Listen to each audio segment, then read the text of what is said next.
إن الحمد لله نحمده ونستعينه ونستغفره ونعوذ بالله من شرور أنفسنا ومن سيئات أعمالنا من يهده الله فلا مضل له ومن يضلل فلا هادي له وأشهد أن لا إله إلا الله وحده لا شريك له وأشهد أن محمدا عبده ورسوله أعوذ بالله من الشيطان الرجيم بسم الله الرحمن الرحيم يا أيها الذين آمنوا اتقوا الله حق تقاته ولا تموتن إلا وأنتم مسلمون يا أيها الناس اتقوا ربكم الذي خلقكم من نفس واحدة وخلق منها زوجها وبث منهما رجالا كثيرا ونساء واتقوا الله الذي تساءلون به والأرحام إن الله كان عليكم رقيبا يا أيها الذين آمنوا اتقوا الله وقولوا قولا سديدا يصلح لكم أعمالكم ويغفر لكم ذنوبكم ومن يطع الله ورسوله فقد فاز فوزا عظيما أما بعد فإن خير الحديث كتاب الله وخير الهدي هدي محمد صلى الله عليه وسلم وشر الأمور محدثاتها وكل محدثة بدعة وكل بدعة ضلالة وكل ضلالة في النار أعوذ بالله من الشيطان الرجيم بسم الله الرحمن الرحيم قال الله تبارك وتعالى في موضع آخر بسم الله الرحمن الرحيم يا أيها الذين آمنوا كتب عليكم الصيام كما كتب على الذين من قبلكم لعلكم تتقون ربي اشرح لي صدري ويسر لي أمري واحلل عقدة من لساني يفقهوا قولي ربي زدني علما اللهم ربي زدني علما اللہ رب العالمین اللہ رب العزت کا بے انتہا شکر و احسان ہے اور تمام قسم کی تعریف کبریائی بڑائی اللہ وحدہ لا شریک کی لائق و زیبا ہے۔ اللہ رب العالمین کا شکر و احسان ہے کہ اللہ رب العالمین ہماری زندگی میں ایک اور مرتبہ رمضان کی سعادتیں نصیب فرمانے والا ہے۔ ہمارے اور رمضان کے مہینے کے درمیان بس دو تین دنوں کا فاصلہ باقی رہ گیا ہے۔ یقیناً ماہ رمضان کو پانا بہت بڑی سعادت مندی کی بات ہے، بہت بڑی خوش بختی کی بات ہے اور بڑی خوش نصیبی کی بات ہے۔ اسلاف اکرام رحمۃ اللہ علیہ مجمعین کی زندگیوں میں ماہ رمضان کی آمد پر ان کا جو اشتیاق تھا، ان کا جو شوق تھا، ان کا جو جذبہ تھا اور رمضان کے تعلق سے ان کا جو قلبی لگاؤ اور قلبی شوق تھا، اس کا اندازہ اس بات سے لگائیے کہ اہل علم نے لکھا ہے کہ سلف میں سے کئی ایک ایسے تھے کہ ماہ رمضان ابھی 5 مہینے دور ہے، ماہ رمضان ابھی 6 مہینے دور ہے، اور دعا کے لیے جب ان کے ہاتھ اٹھتے تو اللہ رب العالمین سے جہاں اور چیزیں مانگتے تھے وہیں ان میں سے بہت سارے یہ دعا بھی کرتے تھے، اللہم بلغنا رمضان، کہ پروردگارا اپنے فضل و کرم سے ہماری زندگیوں میں رمضان کی بہار ایک اور مرتبہ دکھا دے، ہمیں رمضان تک پہنچا دے، ہمیں رمضان سے ملا دے۔ اور رمضان کا مہینہ جب آتا خوب محنت کرتے، جستجو کرتے، محنت و مشقت کرتے، اللہ رب العالمین کی عبادت کرتے، اور رمضان کا مہینہ جب رخصت ہوتا، رمضان کا مہینہ جب ان سے رخصت ہوتا تو سال کے بقیہ 5-6 مہینے یہ دعا کرتے کہ پروردگار ماہ رمضان میں جو عبادتیں تیری توفیق سے ہم نے کی ہے ان عبادتوں کو شرف قبولیت سے نواز دے۔ گویا پورا سال رمضان انہیں یاد رہتا تھا، پورا سال رمضان کے شوق میں، رمضان کے ذوق میں، رمضان کی جستجو میں ان کا گزرا کرتا تھا۔ تو خوش نصیبی کی بات ہے، خوش بختی کی بات ہے، سعادت مندی کی بات ہے کہ ہمیں اور آپ کو ہماری زندگی میں ماہ رمضان ملے۔ لیکن یاد رکھیے ہر رمضان کو پانے والا خوش نصیب نہیں ہوتا، ہر شخص جو ماہ رمضان کو پاتا ہے وہ خوش نصیب نہیں ہوتا، بلکہ بہت سارے بدبختوں کی زندگی میں بھی ماہ رمضان آتا ہے۔ بہت سارے ایسے ہوتے ہیں کہ رمضان کا مہینہ آیا اور ان کی بدبختی اور بدنصیبی کا سفر جاری ہے۔ یہ کون لوگ ہیں؟ یہ وہ بدبخت ہیں، یہ وہ بدنصیب ہیں جو بے عمل ہے، جو بدعمل ہے۔ ماہ رمضان آیا اور ان کی زندگیوں میں کوئی تبدیلی نہیں آئی، ماہ رمضان آیا اور ان کے گناہوں میں کسی قسم کی کمی نہیں آئی، وہی رفتار بے ڈھنگی جو پہلے تھی سو اب بھی ہے۔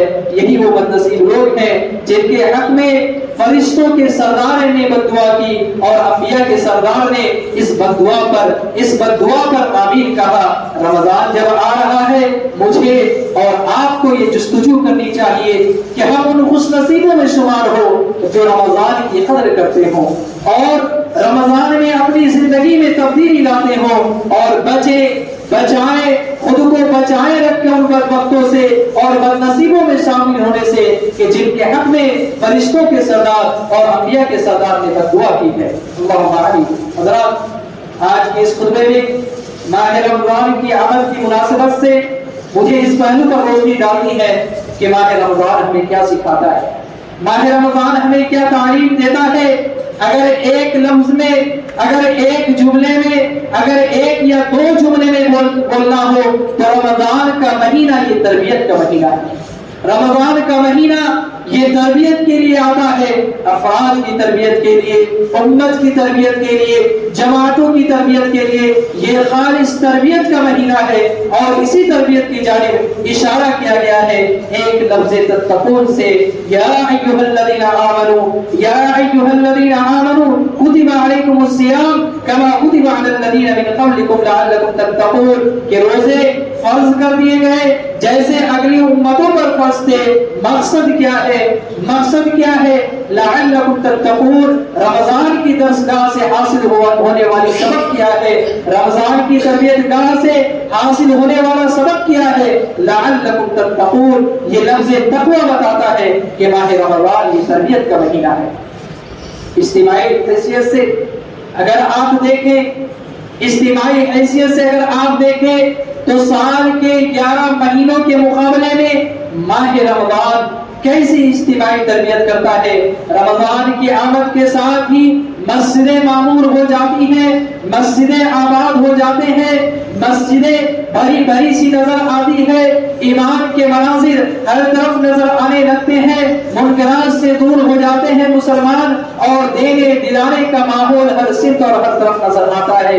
عالم اسلام میں ماہ رمضان کی آمد پر اجتماعی سطح پر اور اجتماعی شکل میں اگر کوئی صاف طور پر ایک نمایاں تبدیلی محسوس کر سکتا ہے، ایک جذبہ عمل دیکھ سکتا ہے، مسابقت فی الخیرات کی تصویریں دیکھ سکتا ہے، اچھے کاموں میں، بھلے کاموں میں، نیک کام میں ایک دوسرے سے آگے بڑھنے کا جذبہ ہمیں ہر طرف نظر آنے لگتا ہے، یہ امت مسلمہ کی اجتماعی تربیت ہے جو ماہ رمضان ہمیں سے ہوتی ہے۔ حضرات اور اگر انفرادی سطح پر دیکھا جائے یہ بہت ساری صفات ہیں جو صفات ماہ رمضان ہمارے اندر پیدا کرتا ہے، بہت سارے پہلو ہیں جن پہلوؤں سے ماہ رمضان میں میری اور آپ کی اور ہر مسلمان کی تربیت ہوتی ہے۔ اور رمضان کے اختتام پر مجھے اور آپ کو اگر یہ جائزہ لینا ہو کہ اس رمضان سے ہم نے کیا پایا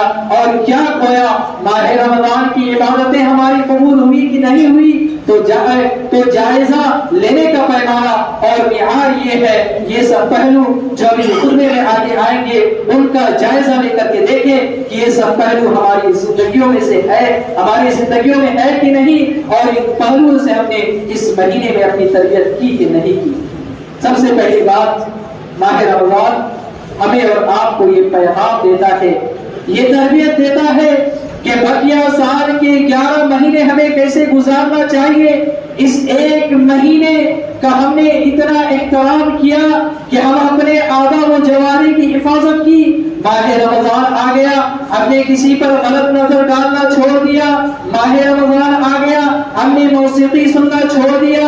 ماہ رمضان آ گیا, ہم نے اپنی زبان سے گالی نکالنا بند کر دیا. ماہ رمضان آ گیا, ہم نے جھوٹ بولنا چھوڑ دیا. ماہ رمضان آ گیا, ہمارے کاروبار میں ایمانداری آ گئی. رمضان کی آمد کے ساتھ ہی انسان کی زندگی میں, انسان کے لیل و نہار میں ایک غیر معمولی تبدیلی نظر آتی ہے.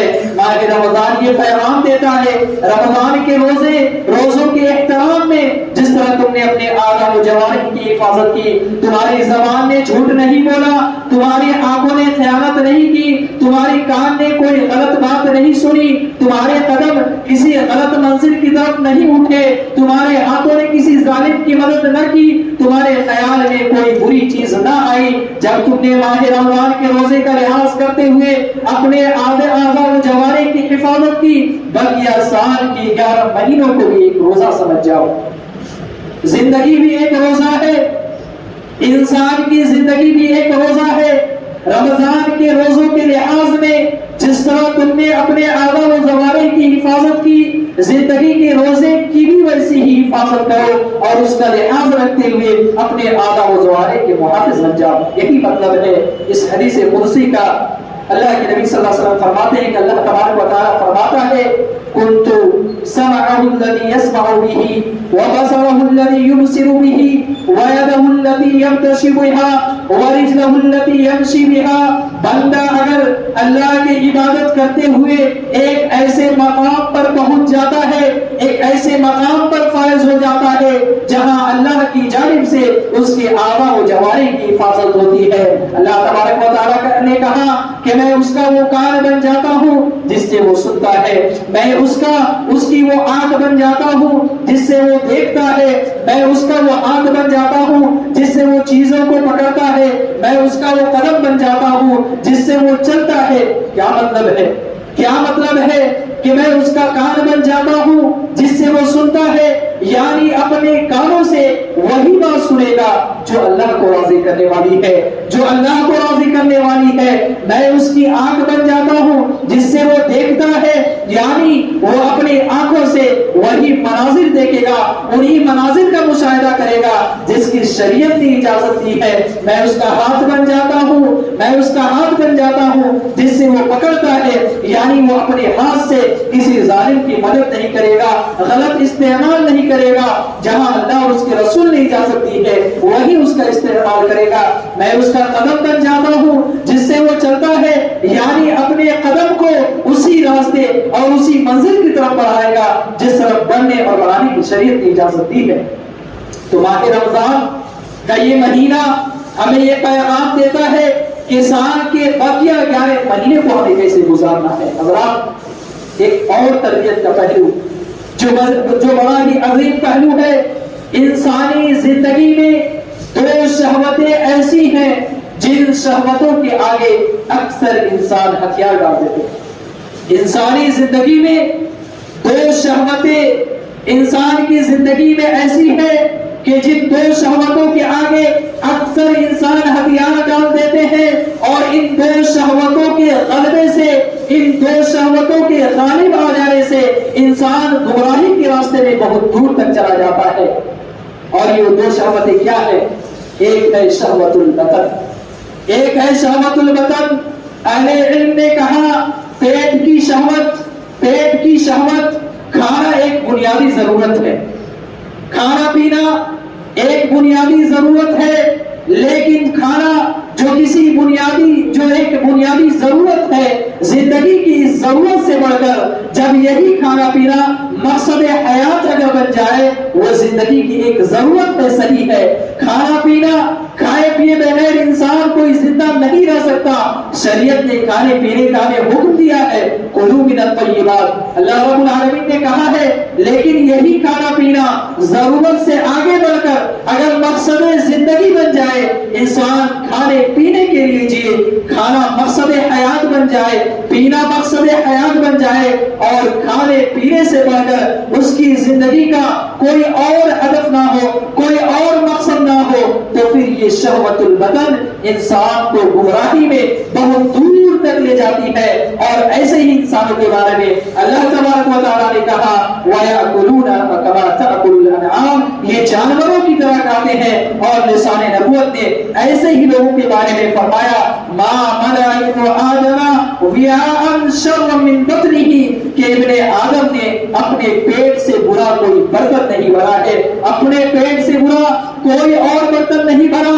پھر فرمایا بِحَسْبِ ابْنِ آدم أُكُلَاتِ يُكْمِلُ صُلْبَهُ، کہ ابن آدم کے لیے چند لقمے کافی ہے جو اس کی کمر سیدھی رکھ سکے۔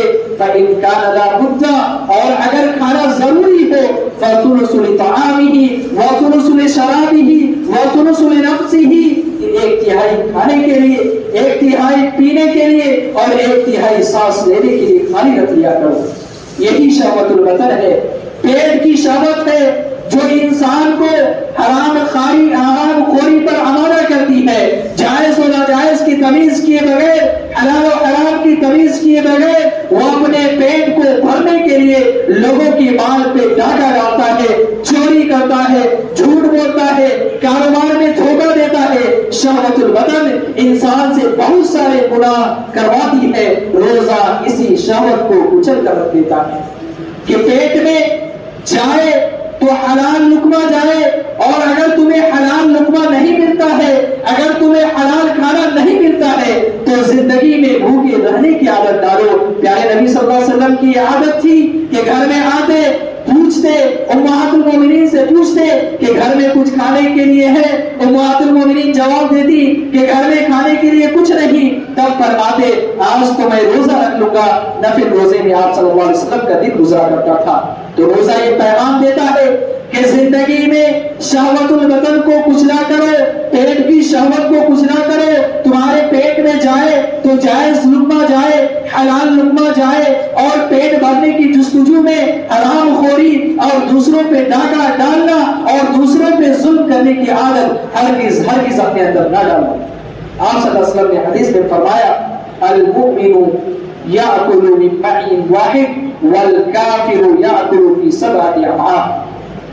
آپ صلی اللہ علیہ وسلم نے فرمایا کہ مومن ایک آنت بھر کر کے کھاتا ہے اور کافر 7 آنتیں بھر کر کے کھاتا ہے۔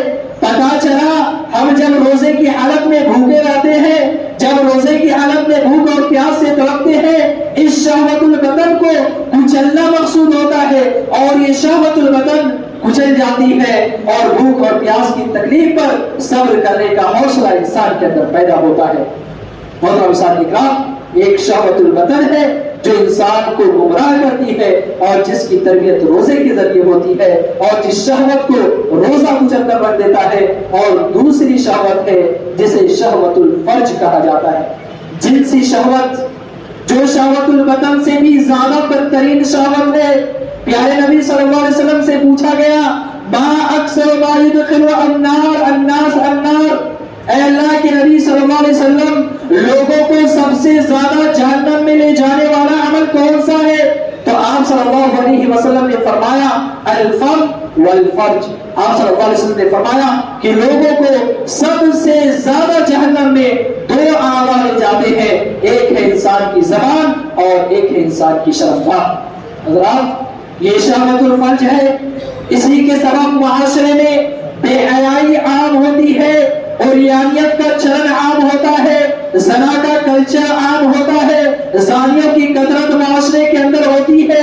روزے کی عبادت انسان کی شہوت الفرج کو کچل کر رکھ دیتی ہے. اسی لیے آپ صلی اللہ علیہ وسلم نے فرمایا یا معاشر الشباب من استطاع منکم الباء فلیتزوج فإنه اغض للبصر واحسن للفرج وان لم يستطع فعليه بالصوم فإنه له وجاء. اے گروہ نوجوانان، تم میں سے جس کے اندر بھی شادی کرنے کی استطاعت ہو، شادی کرنے کی مالی استطاعت ہو، اسے شادی کر لینی چاہیے. لیکن اگر غربت ہے، فقر و فاقہ ہے، شادی کرنے کی استطاعت نہیں، تو پھر وہ اپنے شہوت پر کنٹرول کرنے کے لیے فعلیہ بالصوم، ایسے شخص کو چاہیے، ایسے نوجوان کو چاہیے کہ وہ روزوں کا اہتمام کرے. فإنه له وجاء، اس لیے کہ روزہ اس کی خواہشات کو کچل کر رکھ دیتا ہے. پتہ چلا حضرات کہ شہوت البطن اور شہوت الفرج، جس راستے سے شیطان انسانوں کو بہت زیادہ گمراہ کرتا ہے،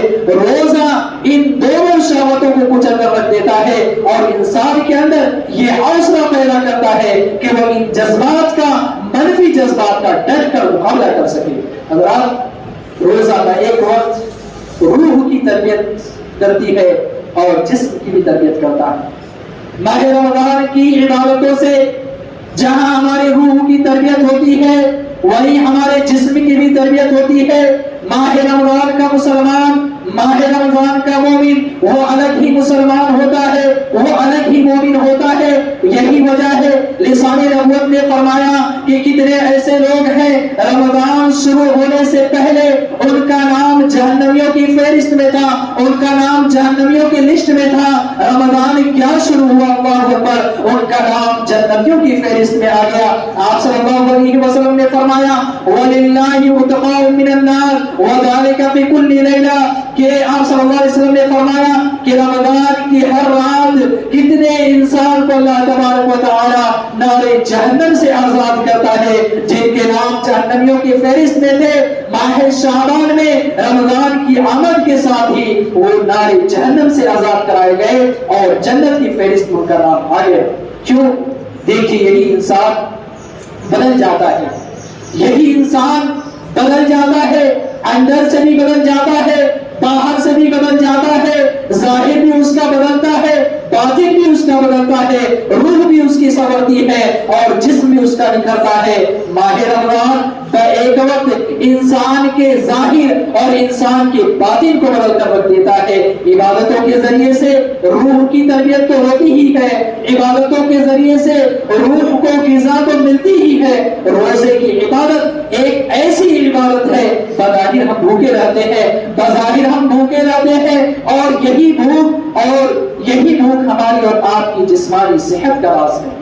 یاد رکھیے ہمیشہ کھانا پیٹ بھر کر کے کھانا، ڈاکٹروں سے پوچھئے، میڈیکل سائنس سے پوچھئے، یہ بیماریوں کا بہت بڑا سبب ہے کہ آپ اپنے معدے کو خالی نہ رکھیں. معدہ ہمیشہ کام کر رہا ہے، پیٹ ہمیشہ بھرا ہوا ہے. عربی زبان میں کہا جاتا ہے المعدۃ بیت الداء، کہ انسان کا جو پیٹ ہے، انسان کا جو معدہ ہے، یہ بیماریوں کا مرکز ہے. والحمیۃ اساس الدواء، اور پرہیز کرنا، خالی پیٹ رہنا یہ بنیادی دوا ہے. اسی لحاظ سے حضرات جہاں عبادتوں سے ہماری روح سنورتی ہے، جہاں رمضان کی عبادتوں سے ہماری روح سنورتی ہے، رمضان میں ہم جو بھوکے رہتے ہیں اللہ اکبر، وہاں ہماری جسمانی صحت بھی پرورش ہوتی ہے. میڈیکل سائنس کا کہنا ہے ہم جو چیزیں کھاتے ہیں، پیزا یا اس جیسے جو میدے کی بنی ہوئی چیزیں ہوتی ہیں، ان میں سے 5 چیزیں ایسی ہوتی ہیں کہ وہ پیٹ میں، اکڑیوں میں، انسان کی آنتوں میں ایسی جگہ بنا کے بیٹھتی ہے کہ آج آپ نے کھایا، مہینوں تک وہ چیز آپ کی آنتوں سے لگی رہتی ہے.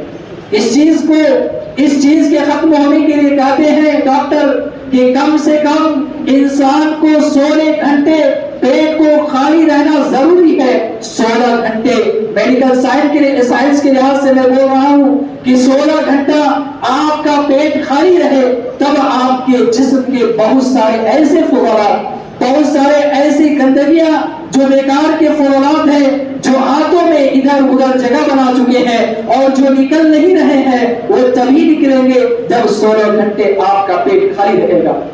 اور شریعت مطہرہ روزے کی عبادت کے ذریعے سے جہاں ہماری روحانی صحت کی تعلیم دے رہی ہے وہی ہماری جسمانی صحت کا بھی لحاظ رکھ رہی ہے. اس لیے محترم حضرات ہمیں ان روزوں کا خیال رکھنا چاہیے. ماہ رمضان جن پہلوؤں سے ہماری اور آپ کی تربیت کرتا ہے ان میں سے ایک اہم پہلو یہ بھی ہے کہ دیکھیے زندگی میں جس شخص کے اندر یہ احساس زندہ ہو, جس انسان کے اندر, جس مسلمان کے اندر یہ جذبہ بیدار ہو کہ اللہ مجھے دیکھ رہا ہے, اللہ مجھے سن رہا ہے, یہ احساس جس کے اندر جتنا بیدار ہوتا ہے وہ شخص اسی قدر ذمہ دارانہ زندگی گزارتا ہے. اور یہ احساس کہ اللہ مجھے دیکھ رہا ہے, اور یہ احساس اور یہ جذبہ کہ اللہ مجھے سن رہا ہے, یہ احساس ہمارے اندر جتنا کمزور ہوتا ہے اسی قدر ہماری گناہوں اور معصیوں کی طرف ہم دوڑتے ہیں. اللہ مجھے دیکھ رہا ہے, اللہ مجھے سن رہا ہے, یہ احساس جس قدر ہوتا ہے اور جس قدر زندہ ہوگا میرے اور آپ کے اندر اسی قدر ہم مومنانہ اور ذمہ دارانہ زندگی گزاریں گے. اگر آپ غور کرو تو روزے سے جہاں بہت سارے پہلوؤں سے ہماری تربیت ہو رہی ہے وہی ایک تربیت یہ بھی ہے کہ اللہ ہمیں دیکھ رہا ہے, اللہ ہمیں سن رہا ہے. ایمان جب دل میں ہوتا ہے تو کیسا احساس ذمہ داری اس کے اندر پیدا ہوتا ہے. یہی چیز ہے اللہ روزہ ہمارے اندر اس احساس کی تربیت کرتا ہے کہ ہم ہر وقت اللہ کی نگرانی میں ہے, اللہ ہمیں دیکھ رہا ہے. آپ پوچھیں گے کہ کیسے تربیت ہوتی ہے؟ دیکھیے ہم کچن روم میں ہوتے ہیں, ہم اکیلے ہیں, کوئی نہیں ہے, کوئی ہمیں دیکھنے والا نہیں ہے, شدید بھوک لگی ہوئی ہے, شدید پیاس لگی ہوئی ہے اور فریج ہمارے سامنے ہے, ٹھنڈا پانی ہے, جوس ہے اور انواع و اقسام کی کھانے پینے کی نعمتیں کچن روم میں رکھی ہوئی ہے, کوئی ہمیں دیکھنے والا نہیں ہے, پھر بھی ہم کھاتے پیتے نہیں ہے, پھر بھی ہم پیتے نہیں ہے. یہ احساس ہمارا ایمان ہمارے اندر پیدا کیا ہوا ہے کہ اللہ ہمیں دیکھ رہا ہے, ہم اللہ رب العالمین کی نگرانی میں ہے. اور یاد رکھو اس احساس کی تربیت جب انسان کے اندر پیدا ہو جائے اور یہ احساس انسان کے اندر پروان چڑھ جائے تو ایسا انسان دنیا کا اور اس روئے زمین کا بہت ہی ایماندار انسان ہوتا ہے, امانتدار انسان ہوتا ہے. حضرات ماہ رمضان جن پہلوؤں سے میری اور آپ کی تربیت کرتا ہے اس میں سے ایک اہم پہلو یہ بھی ہے کہ زندگی یہ جد و جہد کا نام ہے, زندگی محنت و مشقت کا نام ہے, یہ آرام پسندی کا نام نہیں, یہ عیش پرستی کا نام نہیں. زندگی آرام پسندوں کی نہیں, زندگی عیش پرستوں کی نہیں, زندگی عیش پسندوں کی نہیں, زندگی حقیقت میں محنت کشوں کی ہے, زندگی حقیقت میں جد و جہد کرنے والوں کی ہے. اور یہ محنت, یہ مشقت, یہ جد و جہد بھوک کی حالت میں بھی, پیاس کی حالت میں بھی, ہر حالت میں بھی مطلوب ہے. ماہ رمضان میں ہم بھوکے رہتے ہیں, ماہ رمضان میں ہم پیاسے رہتے ہیں, تو اس کا یہ مطلب نہیں کہ چلو صبح سے شام تک ہم سوئے رہے, عیش کر کے جیسے تیسے اپنے وقت کو گزارتے رہے. نہیں, اسلامی تاریخ کا مطالعہ کیجئے. اسلامی تاریخ میں حضرات صحابہ کرام رضوان اللہ علیہم اجمعین نے اور اسلاف امت نے بڑی بڑی جنگیں لڑی ہیں تو ماہ رمضان میں لڑی. بدر کی جنگ ماہ رمضان میں, فتح مکہ جیسا تاریخی معرکہ ماہ رمضان میں. اللہ اکبر, صحابہ کرام ان تمام جنگوں میں روزوں کی حالت میں تھے. پتا چلا کہ بھوک اور پیاس کے عالم میں محنت کرنا, مشقت کرنا, زندگی میں مقصد کو پانے کے لیے جستجو کرنا یہ مومن کا لائف سٹائل ہے, یہ مومن کا طرز زندگی ہے. ہم اس دنیا میں تھکنے کے لیے آئے ہیں, ہم اس دنیا میں خود کو تھکانے کے لیے آئے ہیں, ہم اس دنیا میں مشقت کرنے کے لیے آئے ہیں, ہم اس دنیا میں محنت کرنے کے لیے آئے ہیں. یہ دارالعمل ہے, آرام کرنے کی جگہ آخرت ہے, آرام کرنے کا مقام جنت ہے. اللہ نے کہا لقد خلقنا الانسان فی کبد, ہم نے انسان کو مشقتوں میں پیدا کیا ہے, ہم نے انسان کو تکلیفوں میں پیدا کیا ہے. یعنی زندگی جس کو بھی ملی ہے مشقت لازمی ہے, تکلیفیں آئیں گی, مشقتیں آئیں گی. زندگی آرام و راحت کا نام نہیں ہے. ماہ رمضان یہ محنت کی تعلیم دینے کے لیے آتا ہے, جدوجہد کی تعلیم دینے کے لیے آتا ہے، مشقت کی تعلیم دینے کے لیے آتا ہے۔ یہاں جتنا پڑھو گے، یہاں جتنی محنت کرو گے، وہاں اسی قدر تمہیں آرام ملے گا۔ حضرات باتیں بہت ہو سکتی ہیں، میں خطبے کے اختتام پر 2-3 باتیں بتا کر اپنی گفتگو ختم کرتا ہوں جو بہت ہی ضروری باتیں ہیں۔ پہلی بات تو یہ ہے کہ رمضان کا مہینہ جب آتا ہے ہم اپنی عورتوں پر بڑا ظلم کرتے ہیں۔ ہمیں جتنے پکوان جو ہیں سب ماہ رمضان میں یاد آتے ہیں۔ ماہ رمضان میں ہم عورتوں پر اتنا بوجھ ڈالتے ہیں کہ بیچاریوں کو تلاوت کا موقع نہیں ملتا، ذکر کا موقع نہیں ملتا، صبح سے شام تک وہ کچن روم میں جو ہے مشغول رہتی ہے۔ یہ غلط ہے۔ اپنی خواتین کا لحاظ رکھو، ان کو بھی تلاوت قرآن کے لیے وقت دو، ان کو بھی اللہ کا ذکر کرنے کے لیے وقت دو، ان کو بھی اللہ کی عبادت کرنے کے لیے وقت دو، ان کو بھی رمضان کی قدر کرنے کے لیے وقت دو۔ خواتین پر پکانے کا اتنا بوجھ نہ ڈالو کہ وہ عبادت نہ کر سکے اور وہ بیچاریاں صبح سے شام تک بس پکوان میں مصروف ہے۔ یہ بہت بڑی غلطی ہے ہماری جو مرد حضرات کی جانب سے اور شوہروں کی جانب سے ہوتی ہے۔ اور اگر کوئی خاتون عبادت کے لیے مزید فاضل پکوان پکانے سے منع کرتی ہے تو شوہر سمجھتا ہے کہ یہ سرکش نافرمان ہے، یہ غلط ہے۔ اپنی خواتین کو وقت دو، موقع دو، اور سارے لذیذ پکوان رمضان ہی میں ہمیں کھانے کی کیا ضروری ہے؟ رمضان کھانے کا مہینہ نہیں ہے، رمضان یہ قربانی کا مہینہ ہے۔ ایک اور بات حضرات جسے میں بتانا ضروری سمجھتا ہوں کہ ماہ رمضان جب آتا ہے ہمیں سے بعض احباب کی تجارتی مصروفیات بھی بہت زیادہ بڑھ جاتی ہے۔ تجارت سال کے 12 مہینے کرو کوئی بات نہیں، رمضان میں بھی کرو کوئی بات نہیں، شریعت نے حج کے موسم میں بھی بزنس کی اجازت دی ہے، لیکن رمضان عبادت کا مہینہ ہے۔ آپ اپنی تجارت کرو، جس تجارت کے ساتھ آپ کی عبادتیں بھی ہو سکے، جس تجارت کے ساتھ آپ تراویح بھی پڑھ سکے، جس تجارت کے ساتھ آپ تلاوت کا اہتمام بھی کر سکے، جس تجارت کے ساتھ آپ اللہ کا ذکر بھی کر سکو۔